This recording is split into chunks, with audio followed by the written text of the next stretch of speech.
Muito bem, meus irmãos e irmãs, vamos então abrir as nossas Bíblias, livro do profeta Amós, capítulo de número 4, o texto vai ser projetado aqui à frente, fica mais fácil acompanhar, mas se ainda assim você preferir acompanhar pela sua Bíblia, fique à vontade também. Livro do profeta Amós, capítulo de número 4. O capítulo é pequeno, composto de 13 versículos, nós leremos então o capítulo na integralidade. Diz assim então o capítulo 4 do livro do profeta Amós: ouçam esta palavra, vacas de Bazã, vocês que estão no monte de Samaria, que oprimem os pobres, esmagam os necessitados e dizem aos maridos: tragam vinho e vamos beber. O Senhor Deus jurou pela sua santidade que virão dias em que vocês serão arrastadas com ganchos, até as últimas de vocês serão levadas com anzóis de pesca. Vocês sairão em fila pelas brechas e serão lançadas na direção do Monte Hermon, diz o Senhor. Venham a Betel e pequem, venham a Gilgal e pequem ainda mais. Cada manhã tragam os seus sacrifícios e de 3 em 3 dias os seus dízimos. Ofereçam sacrifícios de louvor com pão levedado e proclamem ofertas voluntárias. Tornem isto público, porque é disso que vocês gostam, ó filhos de Israel, diz o Senhor Deus. Também deixei que vocês ficassem sem ter o que mastigar em todas as suas cidades e com falta de pão em todos os lugares, mas vocês não se converteram a mim, diz o Senhor. Além disso, retive a chuva, faltando ainda 3 meses para a colheita. Fiz chover sobre uma cidade e sobre a outra, fiz chover sobre uma cidade e sobre a outra não. Um campo teve chuva, mas o outro que ficou sem chuva secou. Pessoas de 2 ou 3 cidades se dirigiram a outra cidade para beber água, sem conseguirem matar a sede, mas vocês não se converteram a mim, diz o Senhor. Eu os castiguei com crestamento e a ferrugem, os gafanhotos devoraram as hortas e as vinhas, as figueiras e as oliveiras, mas vocês não se converteram a mim, diz o Senhor. Enviei a peste contra vocês, assim como havia feito no Egito, matei os seus jovens à espada, deixei que os seus cavalos fossem capturados, e fiz com que o mau cheiro dos acampamentos chegasse aos seus narizes, mas vocês não se converteram a mim, diz o Senhor. Destruí alguns de vocês, como Deus destruiu Sodoma e Gomorra. Vocês foram como um toco de lenha tirado do fogo, mas não se converteram a mim, diz o Senhor. Portanto, assim farei com você, Israel. E por que farei isso com você? Prepare-se, ó Israel, para se encontrar com o seu Deus. Porque é Ele quem forma os montes, cria o vento e declara aos seres humanos qual é o seu pensamento. Ele faz da manhã trevas e anda sobre os altos da terra. Senhor, Deus dos exércitos é o seu nome. Amém. Curva a sua cabeça mais uma vez, meu irmão, minha irmã, feche seus olhos. Vamos ter mais um momento de oração. Que você também ore nesse instante, pedindo a Deus que fale com você por meio do texto que nós acabamos de ler. Pai, nós queremos pedir ao Senhor que o Senhor mesmo esteja silenciando nesse instante a nossa mente, o nosso coração, para que nós possamos ouvir a Tua voz. Por vezes, ó Senhor, as tempestades que existem dentro de nós, e não são as tempestades de fora, mas as que estão dentro, nos impedem, ó Pai, de ouvir claramente aquilo que o Senhor tem para a nossa vida. Então, ó Pai, que o Teu Espírito Santo que habita em nós possa trazer a nossa atenção para esse momento, que nós possamos aproveitar daquilo que o Senhor tem para falar às nossas vidas, e que o nosso coração, ó Pai, uma vez comprometido com a Tua palavra, constrangido pela Tua palavra, possa buscar a transformação necessária da nossa vida. não para que a gente seja melhor visto pela sociedade, mas acima de tudo, para que a gente seja melhor visto pelo Senhor, porque nos importa agradar ao Senhor, o nosso Deus, o Deus dos exércitos, o Criador de todas as coisas, do que qualquer outra pessoa. Por isso, ó Pai, nos ensina nessa noite qual é a Tua vontade e nos leve sempre a andar nos Teus caminhos para a honra e glória do Senhor. Abençoa, Pai, esse tempo e trabalha nos nossos corações para que a Tua mensagem seja compreensível, mas acima de tudo ela também desça ao nosso coração. Essa é a nossa oração no nome de Jesus. Amém. Conta uma história que uma pessoa tinha muita dificuldade de acordar pela manhã. Eu não vou perguntar para você se você tem dificuldade, mas eu sei que esse é um problema para muitas pessoas, né? Muitas pessoas acordam com muita dificuldade. E essa pessoa, por ter perdido a hora várias vezes para levantar e ir para o seu trabalho, ela entendeu que a solução para o seu problema seria comprar um despertador que fosse extremamente pontual. Um despertador que tenha uma máquina, né, de trabalho dentro dele, uma máquina suíça. Para aqueles que são mais novos, acostumados com o digital, talvez não saibam que há um tempo atrás os melhores relógios eram feitos na Suíça, né? Daí o preço elevado de alguns desses relógios, porque a máquina suíça era uma das melhores máquinas no sentido de não atrasar e nem adiantar. E ele então começou a ir de loja em loja atrás desse despertador, desse relógio despertador, que pudesse resolver o problema da vida dele. E ele andou em algumas lojas até chegar numa loja que ele encontrou um despertador que fosse esse despertador suíço, que não atrasava nem adiantava, mas estava sempre marcando a hora de maneira pontual, extremamente pontual, e um relógio que fosse eficaz até mesmo no barulho que ele tivesse, para que pudesse acordá-lo todas as manhãs. E ele então comprou esse relógio despertador, que por sinal foi caríssimo, e levou esse despertador para casa. Chegando em casa, ele programou o relógio, o despertador, para despertar no dia seguinte, no horário que ele precisava. E como o despertador era muito bom, apesar do preço caro, na hora que ele programou, o despertador tocou e ele, animado, levantou. E assim aconteceu por alguns dias. O despertador tocava e ele levantava. E ele falava: meu Deus, esse despertador resolveu o meu problema. Mas passado alguns dias, o despertador tocou. E assim como existe nos nossos celulares hoje, que a gente usa como despertador, tinha uma função chamada soneca. Já ouviu essa função? Muitos fazem uso dessa função. A minha esposa faz umas 5 vezes o uso dessa função, né? Ela bota 50 minutos antes para acordar, mas ela fica acordando 10 minutos e a gente tem que acordar junto, né?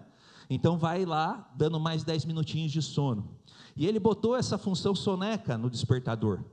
E da primeira vez que o despertador fez o uso da função soneca, ele levantou, né? Ele falou: opa, 10 minutos a mais de sono, o despertador é bom mesmo. No dia seguinte, ele já fez o uso de 2 funções soneca. No terceiro dia, 3 usos da função soneca. Com o passar dos dias, apesar do despertador continuar tocando de maneira pontual, extremamente pontual, fazendo a sua parte, cumprindo a sua função de maneira excelente, ele começou a se acostumar com o barulho do despertador, e de tanto usar a função soneca, num belo dia, o que aconteceu? Por mais que o despertador tocasse, ele já não escutava mais. O problema nunca esteve, né, naquilo que acordava ele ou no despertador. O problema estava, na verdade, na vontade que ele tinha de permanecer dormindo e negligenciando, então, um dos melhores relógios e mais caros relógios do mundo. E da mesma forma, meus irmãos e irmãs, nós encontramos aqui o que está acontecendo na cidade ou no país de Israel, principalmente nas cidades de Betel e Gilgal, que eram cidades de Israel. Betel e Gilgal, assim como também todo Israel, eles tinham uma dificuldade de ouvir o despertar de Deus na vida deles. Por mais que Deus falasse, por mais que Deus continuasse mantendo rigorosamente, com excelência, a sua voz no meio do seu povo, o seu povo insistia em continuar dormindo. Amós capítulo 4, assim como nós também vimos nos demais capítulos, 1, 2, 3 até aqui, nós estamos vendo de maneira sistemática o livro do profeta Amós. No capítulo 4 nós encontramos mais uma vez uma forte denúncia do profeta contra a hipocrisia, contra a insensibilidade social do povo chamado de Deus, e mais uma vez também um povo que negligenciava a voz do seu Criador. Por mais que Deus fosse excelente, por mais que Deus fosse pontual, por mais que Deus quisesse o bem do seu povo, o povo não queria acordar.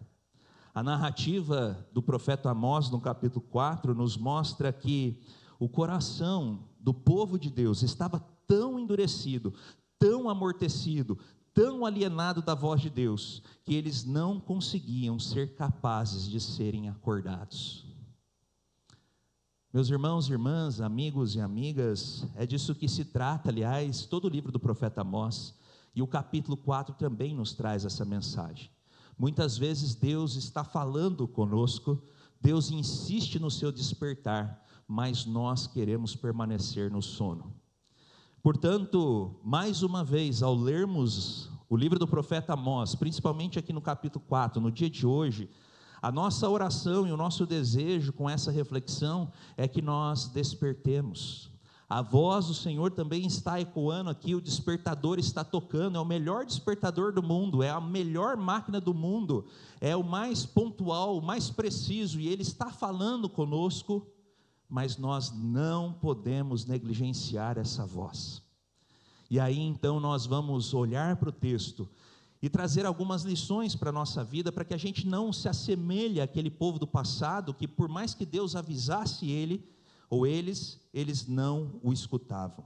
E a primeira denúncia que o texto bíblico nos traz, para que a gente possa ser chacoalhado e acordarmos da nossa realidade, muitas vezes uma realidade contrária à vontade de Deus, é que nós temos que tomar cuidado com a opulência opressora das nossas vidas. Veja, meus irmãos e irmãs, o profeta Amós é um dos profetas mais inteligentes para usar figuras de linguagem, metáforas que nós temos na Bíblia. O profeta Amós traz imagens que são muito fortes e inesquecíveis, e ele chega a usar até um tom de humor e de ironia aqui no texto. Ele vai chamar algumas pessoas que viviam em Israel de vacas de Bazã. E aqui ele não está se referindo aos homens, mas ele chama as mulheres de vacas de Bazã. O que seria, uma mulher chamada de vacas de Bazã? Bazã era uma região em Israel onde as pastagens eram extremamente férteis. As vacas que viviam em Bazã eram as melhores vacas que existia em todo Israel.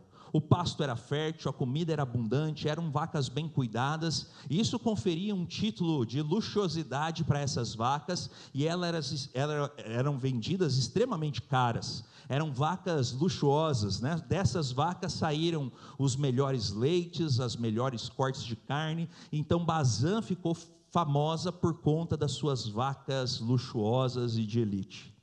E agora então o profeta olha para as mulheres de Israel e chama as mulheres de vacas de Bazã. E cuidado porque nos nossos dias hoje chamar alguém de vaca não pega muito bem, Mas na época dele, vacas de Bazã significava o que nós talvez chamaríamos de uma mulher que fosse uma perua. Entendem essa expressão?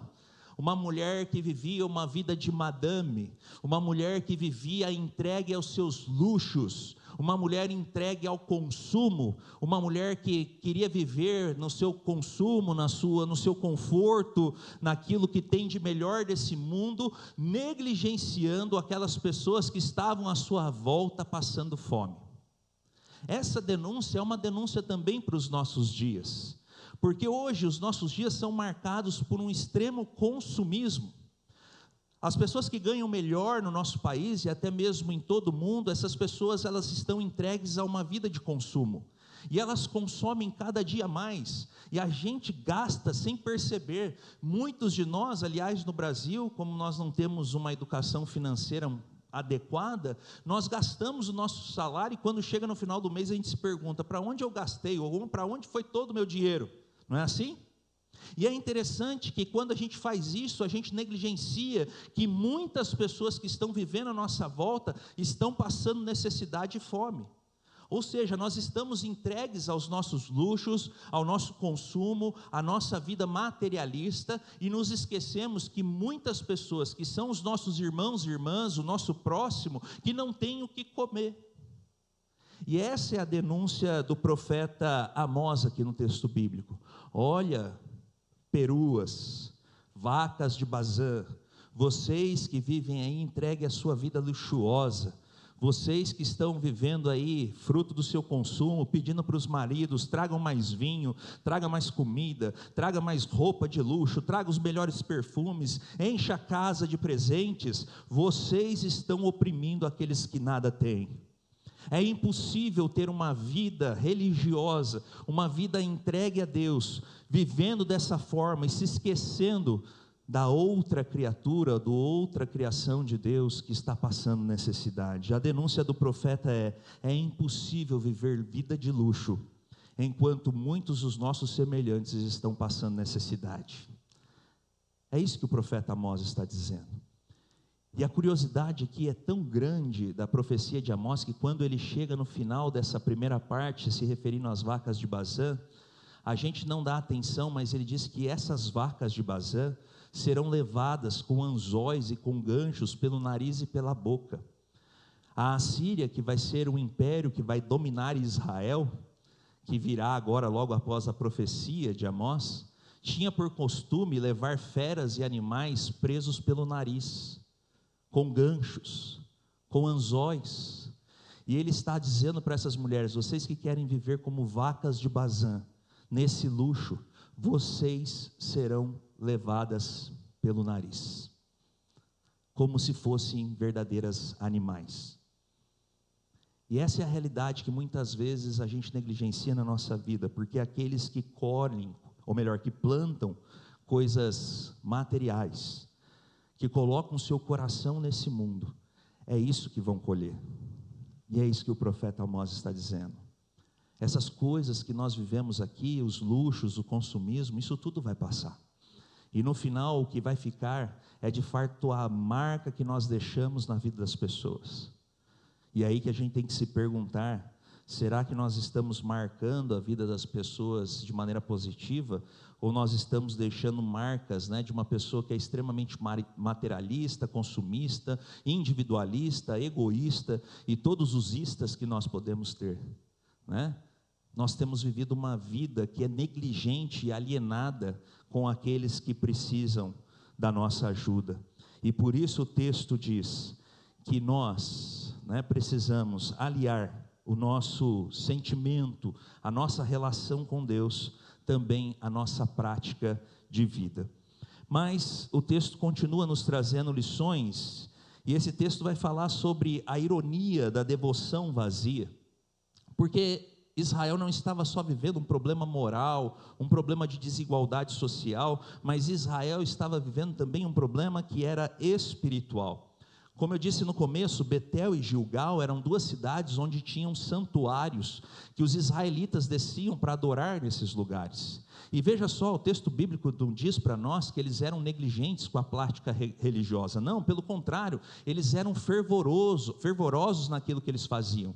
O texto diz que eles iam à igreja, vai todo domingo, toda semana, que eles entregavam o dízimo, que eles praticavam cultos de adoração, que eles o tempo todo estavam fazendo os seus rituais religiosos. Mas então qual era o problema, Se é o povo que estava indo na igreja, se é um povo que estava dando dízimo, se é um povo que participava da igreja, que participava da adoração, qual é o problema? O problema é que eles transformaram o santuário do Senhor em um local de idolatria.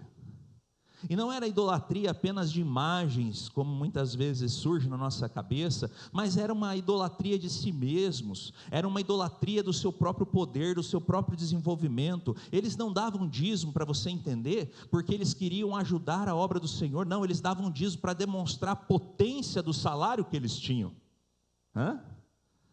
Eles não iam na igreja para adorar a Deus, mas eles iam na igreja para desfilar as suas roupas novas. Eu não sei você, mas quando eu era criança, roupa nova eu só usava na igreja, mas eu nem sabia que isso era uma espécie de idolatria. Eu não ia para desfilar, mas é porque a minha mãe sempre falava, roupa nova tem que usar na igreja. Não sei se você era assim quando mais novo, né? Mas essas pessoas, elas iam na igreja para desfilar, para mostrar o quanto elas eram luxuosas. Elas transformaram a sua vida na sua idolatria. Olha como eu sou poderoso, olha como eu sou importante. E a igreja, ao invés de se tornar num lugar onde as pessoas se assemelhassem como filhas e filhos diante de Deus, se transformou um desfile de ego, de status, de poder. Ou seja, toda devoção que deveria existir para Deus era uma devoção para si mesmo, e isso fazia deles pessoas espiritualmente vazias. É por isso que Deus fala assim: vem para Betel e peque mais, vai para Gilgal e peque ainda mais. O convite de Deus para o povo, aqui também traduzido pelo profeta Amós, continua sendo irônico. Vem para pecar dentro da igreja, não basta pecar fora, peca dentro também, vem pecar mais, né? E às vezes, meus irmãos e irmãs, algo parecido acontece com a gente, porque a gente está aqui presente em corpo, mas a nossa cabeça está pecando em outra coisa, né? A gente está pensando em tantas outras coisas, que isso faz da gente pessoas pecadoras, porque a gente não está aqui concentrado naquilo que a gente deveria estar concentrado. E aí o despertador toca, e você vai dizer assim: eu não ouvi, né? Eu fui na igreja, mas eu não ouvi. É interessante que muitos de nós, se fôssemos consultados ao chegarmos nas nossas casas a respeito do que foi pregado, do que foi lido, talvez a gente não conseguiria dizer sequer aí algumas palavras que completassem um minuto. E a gente fica negligente com o despertador de Deus, mantendo essa incoerência de uma devoção que é vazia. E Deus está denunciando aqui, dizendo: isso que vocês estão fazendo é pecado, é errado. Vocês vêm para se relacionar comigo, mas sequer vocês mantêm atenção, olhos nos olhos. E deixa eu perguntar para você: você gosta que alguém, quando está conversando com você, olhe mais para o celular do que para você? Você gosta quando você está conversando com uma pessoa e parece que essa pessoa está em outro mundo, outro universo? Aliás, as mulheres reclamam muito disso com os homens, né? Aí fica aqui também o convite para você, para o encontro de casais. Nós vamos falar sobre comunicação, né? Mas a mulher reclama sobre isso. Onde você está? Eu falei um monte de coisa, você não ouviu, né? É horrível quando a gente está conversando com alguém e a gente não tem a certeza que esse alguém está prestando atenção no que a gente está falando. E aí eu fico pensando, como será que Deus se sente com tanta gente presente dentro das igrejas, mas tão longe daquilo que Ele está falando? Para terminar, meus irmãos e irmãs, uma última lição que nós encontramos aí do versículo 6 até o versículo de número 12. Os avisos de Deus são repetidas vezes ignorados pelo povo. Deus diz nos versículos 6 a 12, ou melhor, o texto diz que Deus mandou 5 pragas para avisar o seu povo. Ele trouxe fome, ele trouxe seca, ele trouxe doenças nas plantações, ele trouxe pestilência e ele trouxe guerra. Naquela época, meus irmãos e irmãs, todo projeto ou toda tragédia natural que acontecia, os profetas costumavam a encarar essas tragédias como sinais e avisos de Deus, para que o povo pudesse refletir na vontade de Deus sobre a vida deles. Isso não quer dizer que nós creiamos nisso, nós não acreditamos que as tragédias são provocadas por Deus na nossa vida, e também não é isso que o texto está querendo dizer. O texto está querendo dizer que essas tragédias deveriam ter feito com que o povo se voltasse para o Senhor, para que o povo, assim como um filho que muitas vezes recebe uma disciplina do pai, não se afaste do pai, mas se aproxime do pai, agradecendo o pai, porque o pai está tentando colocar ele no caminho certo. E é isso que o profeta está trabalhando aqui. Por mais que vocês tenham dificuldades na vida de vocês, por mais dores que acontecem na vida de vocês, por mais tragédias que venham sobre vocês, vocês continuam de nariz em pé, como se fossem vacas de Bazã, né? Vocês não se voltam para mim, vocês não convertem os seus corações, vocês não percebem a temporalidade de vocês não percebem que tudo que vocês vivem nessa vida vai passar, e a única coisa eterna sou eu. Vocês não se voltam para mim. E é isso que o texto está querendo alertar para nós, que as crises que nós passamos, elas não são para nos destruir, mas elas são para que a gente retorne para Deus, ou assim deveria ser. Nós passamos ao longo da nossa vida por diferentes tribulações, dificuldades, crises, e essas crises nunca foi para machucar a gente, nunca foi para derrubar a gente, mas no final das contas, com o nosso olhar corrigido pela palavra de Deus, essas crises servem para que a gente olhe para Deus e para que a gente se volte para Deus, não para que a gente se afaste dele. Mas o texto denuncia que tem coração muito duro, e que nem mesmo as tragédias da vida podem quebrar, esse coração. Um teólogo muito interessante e muito competente, já falecido, mas brasileiro, chamado Milton Schwantz, aí a frase dele, ele diz assim: quando a dor não leva à conversão, a história se repete até o coração aprender. Milton Schwantz estava dizendo que o que acontece é que a história da humanidade se repete, e as dores que sempre tiveram na história, ao invés de nos ensinar para que a gente se voltasse para Deus e a gente mudasse a nossa postura, a história fez da gente pessoas mais endurecidas, mais duras de coração, e que por vezes ainda estão experimentando essas tragédias, mas ainda não conseguiram aprender. Trazendo para a realidade daquela ilustração do começo, você continua dormindo até mais tarde, acomodado, naquela cama gostosa, num friozinho como esse, edredom, cobertor, cama confortável, e em vez de você perceber que o problema está na sua acomodação, você põe a culpa no despertador.